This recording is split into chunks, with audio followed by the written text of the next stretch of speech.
guide. Football gods with fire in their veins, breaking the rules, tearing the chains. Today we've got a very special guest. Who are we here with today? I'm Parker Herleth. I'm a senior at the Kincaid School. Very nice. Yeah. So he's been through a lot this year. He tore his ACL in the scrimmage. It's been a tough go. Like senior year, only returning offensive lineman. There was big expectations for him to come in and kind of be the dominator and the leader this year, right? Yeah, I would say so. I was the only O lineman coming back from last year. It's a fresh rest of the line, and so I was hoping to kind of guide them, I guess, mentor them to a championship. Yeah, and about that, let's go way back. At freshman year, did you expect to be where you are right now? Definitely not. I started out at linebacker. Yeah. I was pretty small freshman year, like 60 pounds less than I am, 50 pounds. And so, I was just, moving around making tackles, but I realized it just wasn't the position for me. Were you a good tackler? No, I think that's where the problem came in, and I had to make a little reality check, you could say, and change positions. Everyone needs kind of one of those. No, when they're definitely. younger. Kind of builds them up in the program. Yeah. Break down and to build yourself up stronger. That's what they say. So, do you think your linebacker experiences helped you when you went to the O-line eventually? I feel like it made me a little tougher. Yeah, mentally. It's a tough position. The linebacker, you're hitting every play. It's a little similar to O-line because you're always hitting those D-line.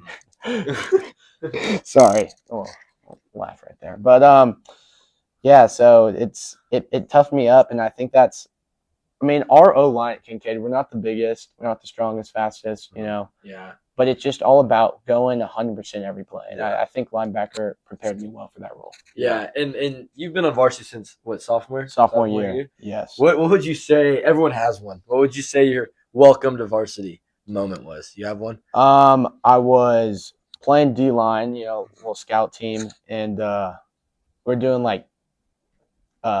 it was like pass rush with like twists, so like special plays, and then Miles Rader was running back, and I got through real easily. It was a nice twist, and he laid me out. Oh, so back to the ground. Back to the ground. Did the coaches see it? The coach is solid, but I think I was a sophomore then. Scout team sophomore, got some slack. Yeah, they didn't say much about it, but I definitely remember that play.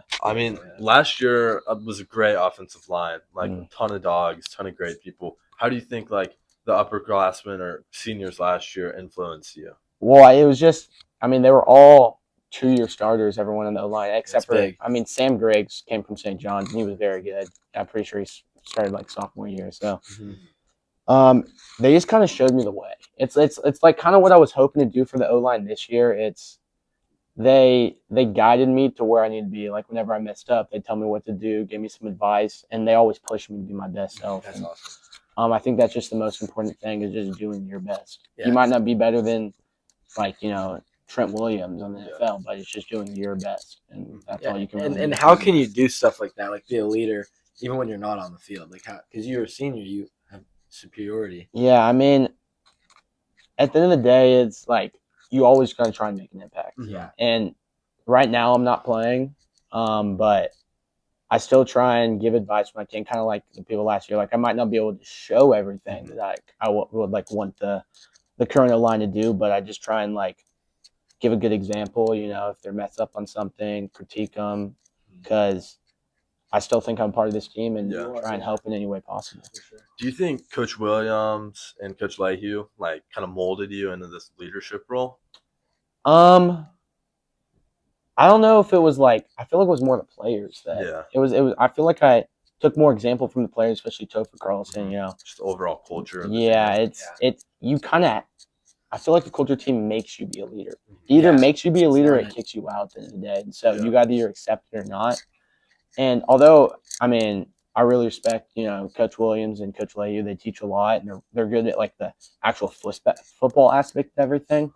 It's the culture that brings out the leaders. So yeah, that's true. And how do you stay motivated right now? Do you have my main motivation is hoping to play in October. Yeah, because it's a big one. I got clearance from my doctors doing physical therapy 5 times a week right now to try and make it back on that field.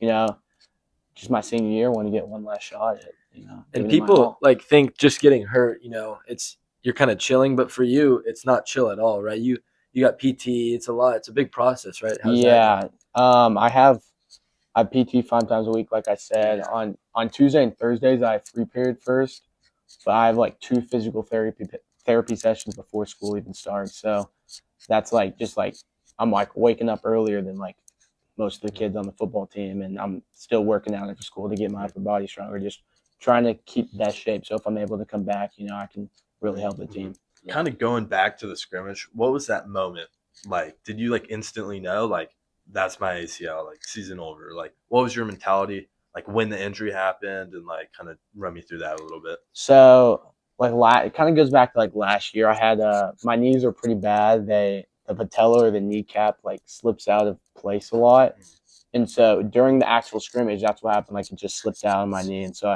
I went to the sideline, and after like 5 minutes, it felt normal. Like my knee was fine. I felt like I could go back in. So I started warming up, and then when doing a one-on-one with Lewis, I was pushing on him, and then um, I thought it slipped again. It hurt like pretty bad because like after the first time each your kneecap slipped, it like the pain is like bad, but like after you feel like totally normal. But that one felt like the first time it slipped on each knee, which is like the recovery is like a couple weeks. Mm-hmm. And so I was just thinking maybe, it just happened 2 times in a row. It just hurts a little more. And then like I was noticing like I couldn't really fully extend, fully bend. So I was like, something's a little different. It was like cracking a lot. And so I got the MRI, and I was at night practice for 2 days, and I actually like randomly got a text from like a family friend who was like, "Sorry to hear about your ACL," and I was like, "What the heck?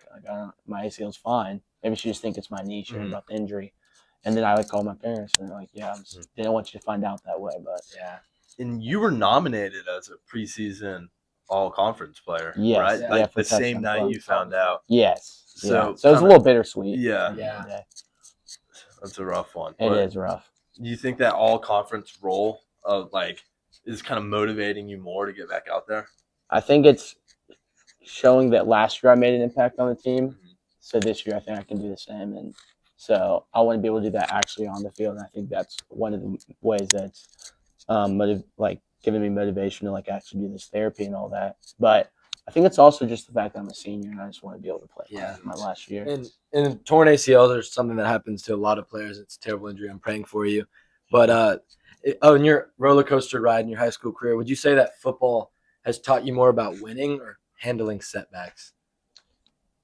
I'd say it's a little both. Yeah. Because sophomore year I was on varsity. I didn't play that much, but it was a tough loss in the championship, and so being able to bounce back from that to junior year, winning the championship, only losing one game, it was a really cool experience. Like, and even losing against Gunter junior year, we were hoping to win and all that, but being able to again bounce back and know like how to come back from a loss really helped. But I mean, I don't want to be like a little egotistical, but Kincaid wins a lot of games, so it's also knowing how to like take the wins humbly, I guess you'd say, and keep working to the next goal. One win doesn't mean like just celebrate and just like keep thinking about next week. It's next game.